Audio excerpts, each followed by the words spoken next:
Prosseguindo, estamos na página 25, vamos agora ao item 6 do material didático.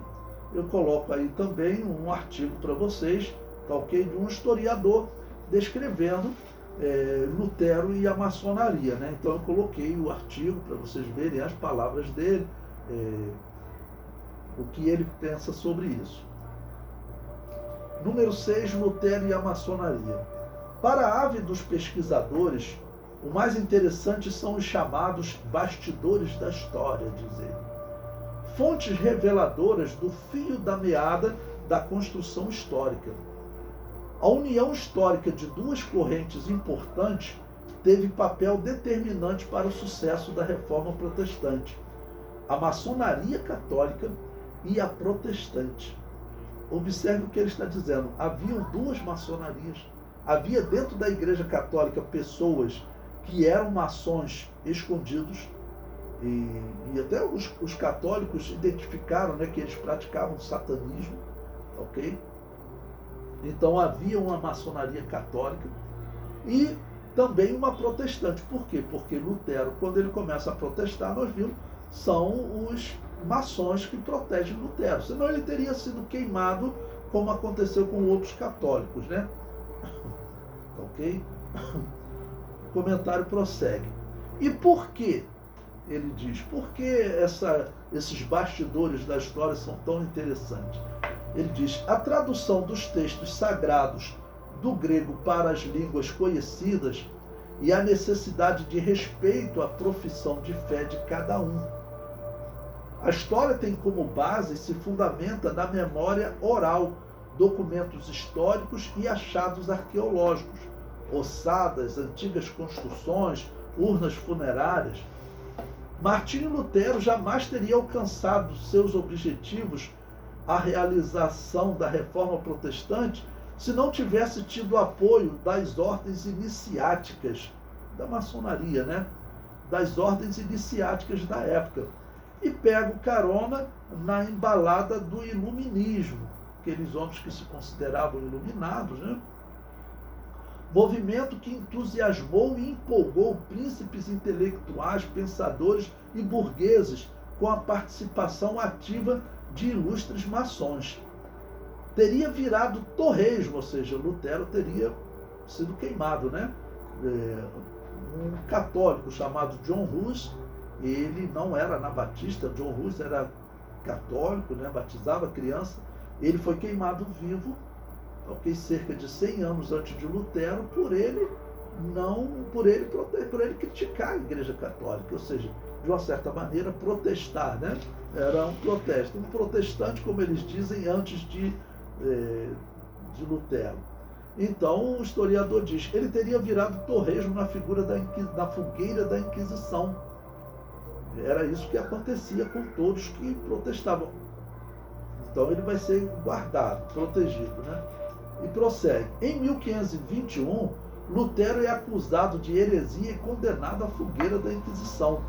Logo é procurado pelas tropas leais aos cardeais de Lyon, na França, sede do poder máximo da Igreja Católica. Através de Frederico, o Sábio, figura respeitada no seio da maçonaria operativa alemã, consegue apoio político, abrigo e se refugia no castelo de Wartburg, em Eisenach, Alemanha. Protegido, deixa a barba crescer para não ser reconhecido e empreende sua luta pela tradução do Antigo e Novo Testamento, do original grego para o alemão. Martinho defendia que todas as pessoas tivessem acesso às escrituras sagradas, e não somente o clero, o que empolgava Frederico e as correntes filosóficas de apoio. Ou seja, todos viam que isso diminuiria o poder da Igreja Católica. Nesse ponto, Lutero, ele, como Zwinglio também, que já estava traduzindo, né, o texto mais para um alemão da Suíça, que era um dialeto do alemão falado na Alemanha. A Suíça, ela era dividida. Tinha uma parte que falava um dialeto alemão e a outra falava um dialeto francês. Ok? Então Zwinglio traduziu para o dialeto alemão, lá da Suíça, e agora Lutero está traduzindo para o alemão da Alemanha. O comentário prossegue.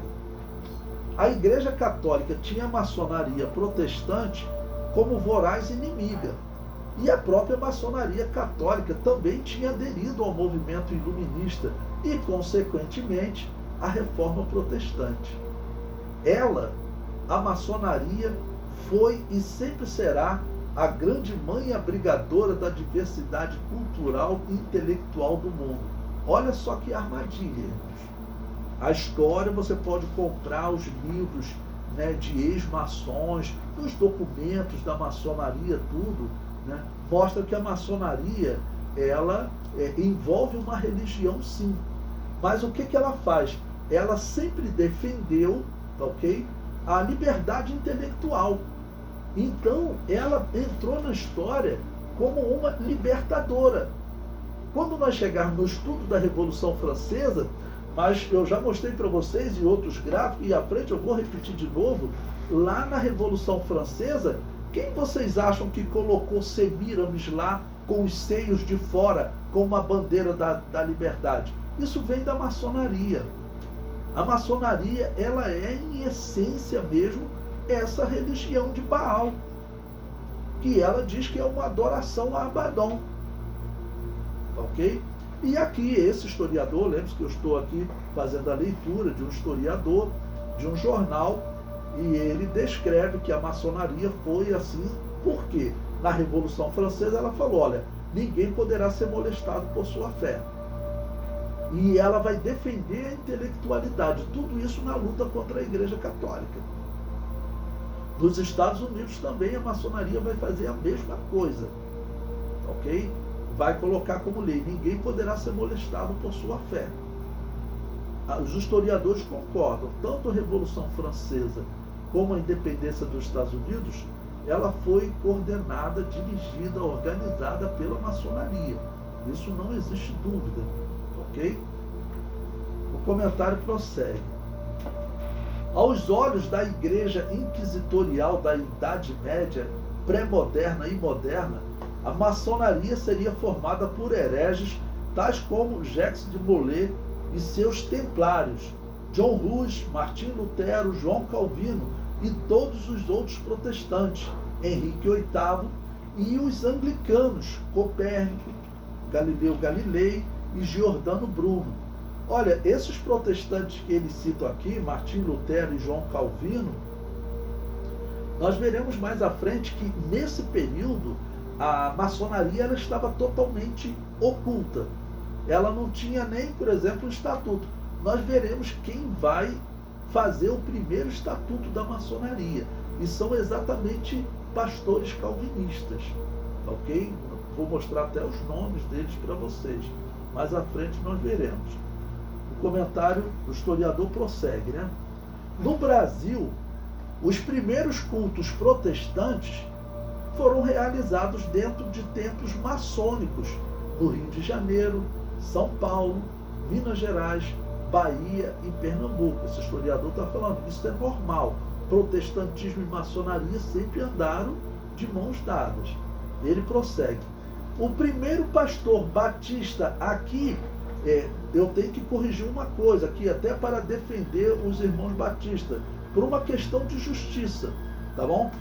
Existe várias igrejas batistas. Existe a Igreja Batista Independente, que é uma igreja batista pentecostal mais antiga que a Assembleia de Deus. Essa é uma igreja batista. Existe uma igreja batista chamada Batista Geral, que ela não é pentecostal como a Independente, mas ela é muito parecida com a Assembleia de Deus, ok? Inclusive acredita no livre-arbítrio, acredita nos anabatistas, não acredita que veio da Igreja Católica, ok? E em terceiro lugar existem as igrejas batista protestantes. Essas é que elas são financiadas pela maçonaria. É isso que ele vai falar aqui agora, ok? Então ele diz, ó, o primeiro pastor batista protestante brasileiro, Robert Porter Thomas, foi maçom e consagrado ao ministério da palavra em salão de loja maçônica, em 12 de julho de 1880. Então preste atenção, irmãos. Isso daqui também não é novidade que esse historiador está falando, não. Esse pastor, ele escreveu um livro contando a sua história, tá ok? E ele conta, né, que ele foi separado dentro da loja maçônica, e também outros pastores ele separou dentro da loja maçônica. E como é que pode uma ligação dessa entre cristianismo e satanismo, irmãos? Isso não pode. Né? É claro que isso está errado. Bom, o historiador prossegue. A primeira igreja batista protestante, né? Ok? A primeira igreja batista protestante estabelecida no Brasil, 10 de outubro de 1871, foi em Santa Bárbara, São Paulo, com o trabalho altivo do pastor e maçom Richard Ratchik. O missionário e declarado maçom Salomão Luiz Ginsburg, missionário na Junta de Missões Estrangeiras de Richmond, editor da imensa obra Cantor Cristão de 16 hinos e tradutor de 102 hinos, foi o fundador em São Fidélis da loja maçônica Auxílio à Virtude, em 2 de fevereiro de 1894. No dia 27 de julho de 1894, funda a Igreja de Cristo, chamada Batista. Segundo Salomão, outro pioneiro templo batista no Brasil foi o da Igreja Batista de Campos, edificado sob o seu pastorado com a colaboração financeira de irmãos maçons, também na mesma época. Bom, essa questão aqui, vamos dizer, eu até vejo assim, pode ter igrejas que eles às vezes não sabem de onde está vindo o dinheiro. Né? Teve um irmão que ele, por exemplo, me falou que a maçonaria procurou ele para ajudar a igreja dele. E bastava ele se filiar à maçonaria. Ele falou que não. E eles ofereceram, se tem uns 4 anos, olha, você vai ter uma ajuda de 7 mil reais. Você pode procurar um local aqui em Copacabana com um aluguel de 7 mil reais, nós vamos pagar para você, você não vai ter esse custo. E em troca você só entra para a Irmandade. Okay? Nós somos um grupo que só quer ajudar as pessoas, mas na verdade nós sabemos que não. Nós sabemos que é muito mais do que isso. A pessoa fizer isso, em algum momento ela vai estar envolvida com a maçonaria. E eu aproveito aqui para falar para vocês por que a maçonaria quer tantos pastores. Além de corromper, né? Claro, o fundamento é corromper, nós acreditamos que a igreja ela verá o preparativo da manifestação do anticristo. Pelo que o apóstolo Paulo falou, o momento que o anticristo se manifestar, o momento que ele fizer a sua aliança com muitos por uma semana, como está em Apocalipse 9, o apóstolo Paulo diz que é nesse momento que o corpo de Cristo é tirado da terra, tá ok? Eu vou ler esse texto com vocês, se vocês quiserem acompanhar. Vamos abrir as nossas Bíblias aí em 2 Tessalonicenses, capítulo 2. Então veja, ele descrevendo o anticristo e falando sobre a vida de Cristo, no versículo 3, ele diz: ninguém de maneira alguma vos engane, porque não será assim sem que antes venha apostasia. Ou seja, muitos cristãos começam a se desviar pregando doutrina herética. Claro, doutrina herética é ligada à doutrina da salvação. Como a igreja católica e as igrejas protestantes, eles pregam uma doutrina da salvação diferente da nossa. O protestante, né, que conhece doutrina protestante, ele fala que nós não somos irmãos dele. E isso eu cito um famoso, Franklin Ferreira. Eu posso mandar o link, ele está dando aula na escola Charles Spurgeon, né? Você pode pesquisar, né? Você vai encontrar, e ele fala claramente que as igrejas que defendem o livre-arbítrio, que não defendem a predestinação como eles defendem, não podem ser chamados de igrejas cristãs, ok? Então, se ligar à igreja protestante ou se tornar protestante é apostasia, porque a doutrina da salvação deles é diferente da nossa. Tá ok? E ele diz então que virá apostasia e haverá a manifestação do homem do pecado, ou seja, o anticristo. Então, o momento que o anticristo se manifesta fazendo aliança com muitos, tá bom? Em que ele vai conseguir esse poder no mundo, a igreja está sendo tirada. Mas certamente a igreja vai ver a preparação dessa aliança. Né? Alguém vai estar se destacando no mundo, algum judeu vai estar se destacando no mundo, o mundo vai estar em guerras, é o que Jesus Cristo diz, vai haver pestes, tá ok? Até que chegue o fim. Né? O fim que Jesus Cristo diz, né? Esse evangelho do reino será pregado a todo mundo, então virá o fim, ou seja, o fim da dispensação da graça. E aí Jesus começa a falar da grande tribulação. Tá bom? Então, esse período que a igreja vai estar aqui antes do arrebatamento, muito provavelmente a igreja vai ver ações do anticristo.